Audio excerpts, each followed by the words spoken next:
Assalamualaikum warahmatullahi wabarakatuh dan salam sejahtera.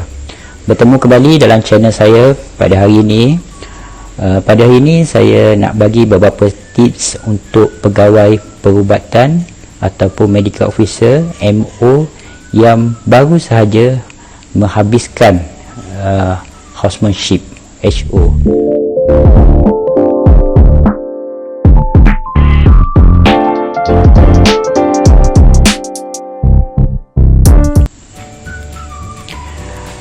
So hari ini saya nak akan bagi beberapa tips untuk pegawai perubatan ataupun medical officer. Biasanya medical officer ni adalah berjawatan UD 44 ke atas lah. Biasanya housemanship tu UD 41.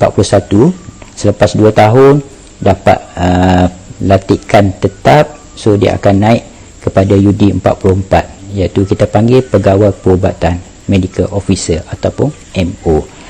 So biasanya pada waktu ini gaji diorang akan naik dan biasanya kewangan diorang akan stabil. So saya akan bagi 6 tips macam mana kita hendak membelanjakan duit gaji kita itu. Tips yang pertama, education. Sama juga, tapi yang ni education naikkan kepada 10%. Okey, education naikkan 10%. Kepada pegawai perubatan yang akan menyambung pelajaran dalam master, biasanya banyak persaingan.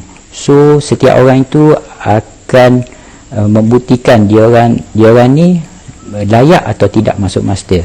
Jadi doktor itu perlu ambil beberapa exam sebelum lanjutkan pelajaran ke master. Macam contohnya ambil MRCS, MRCP atau MRCOG. So untuk duduk key exam ni, dia kena bayar yuran untuk exam dan dia ada beberapa exam. Selain itu, doktor-doktor ini juga perlu buat thesis dan perlu publish dan juga present di international ataupun local course. Okay. Benda-benda ini semua doktor-doktor itu perlu buat untuk layak masuk ke dalam master program. Okey, kedua, tambahkan atau gandakan pelaburan. Contohnya dalam ASB, maksimumkan. Okey, kalau ada duit, maksimumkan. Ambillah 10% ke untuk masuk ke dalam ASB. Sebab benda ni dia tak ada risiko dia tak tinggi. Jadi kita tak perlu bimbang, kita tak perlu nak tengok saham ke semua, tak apa. Just masukkan, laburkan duit tu dalam ASB ataupun tabung haji, ataupun kalau kita ada KD WSP, masukkan dalam public mutual. So ini semua tak ada risiko yang tinggi, jadi kita tak perlu bimbang, just masukkan duit, jadi tak perlu fikir apa-apa. Yang ketiga, okey, inilah masanya kita beli rumah yang pertama. So biasanya orang kerja kerajaan ni dia boleh ambil pinjaman kerajaan. Okey, so biasanya bila ambil pinjaman kerajaan, biasanya faedah tu kurang sikit daripada bank-bank. So tapi ambil rumah yang berpatutan. Janganlah ambil rumah yang banglo yang besar-besar tu, tak perlu. Ambil yang biasa-biasa saja, dalam 200 ke 300 ribu cukup untuk sementara. Sebab selepas ini, lepas masa masuk master nanti, lepas jadi pakar nanti, kita tak tahu kita kerja kat mana. Mungkin kita akan kena hantar ke Sabah Sarawak. Kalau kena hantar Sabah Sarawak, at least 2 tahun kerja kat sana baru boleh tukar. Jadi jangan beli rumah yang mahal-mahal, just yang biasa-biasa saja. Okey. Yang keempat, okey, elakkan hutang credit card. Okey, make sure kalau you nak gunakan credit card, make sure you perlu bayar dalam masa yang ditetapkan. Jangan tangguh-tangguh. Lagi lama you tangguh hutang credit card, lagi banyak faedah yang perlu bayar. Okey, kawal penggunaan kad kredit. Jangan melebihi had. Tengok kemampuan kita. Kalau kita tak mampu bayar dengan masa yang ditetapkan, jangan guna. Okey, simpan saja duit itu, baru beli barang. Okey. Kelima, elakkan daripada hobi yang mewah-mewah. Okey, contohnya hobi superbike.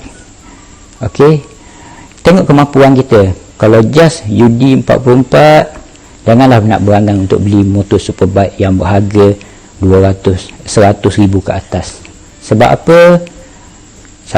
Satu nak bayar bulan-bulan, kedua maintenance, ketiga spare part yang mahal. So bila you beli yang barang yang mahal-mahal macam ni, biasanya you akan susah nak balance. Satu lagi hobi, contohnya macam cycling. Okey, cycling okey, bagus, tapi janganlah beli basikal yang mahal-mahal. Harga satu basikal tu harga 20,000, 10,000, 20,000. Jangan, tak perlu lagi. Okey, you beli yang biasa-biasa dulu. Okey, yang biasa-biasa 1,000, 2,000 macam tu bawa. Lepas tu jadi specialist ke, okey, masa tu dah stabil, you ada budget, baru beli, baru proceed, ya. Last sekali, yang keenam, medical card dan life insurance. Okey, laburkan untuk medical card dan life insurance untuk kita, isteri dan anak-anak. Walaupun kita kerja kerajaan, walaupun doktor, tapi kadang-kadang kalau kita nak kena masuk ward, kadang-kadang kita tak dapat first class. Kalau ward penuh, terpaksalah duduk second class atau third class. Dan kadang-kadang barang-barang untuk prosedur ke operation, macam contoh implant, stand, yang tu you kena bayar sendiri. Okey, kerajaan tak tanggung yang tu, so you kena bayar juga. So bila you ada medical card, you boleh duduk first class. Semua bayaran insurans tanggung, kecuali ada certain tempat yang insurans tak tanggung. Yang tu kemudian nanti saya akan ceritakan apa yang insurans tak tanggung tu. Dan life insurance paling penting, sebab kalau jadi apa-apa kat you, sekurang-kurangnya you tinggalkan something kepada isteri you dan anak-anak you.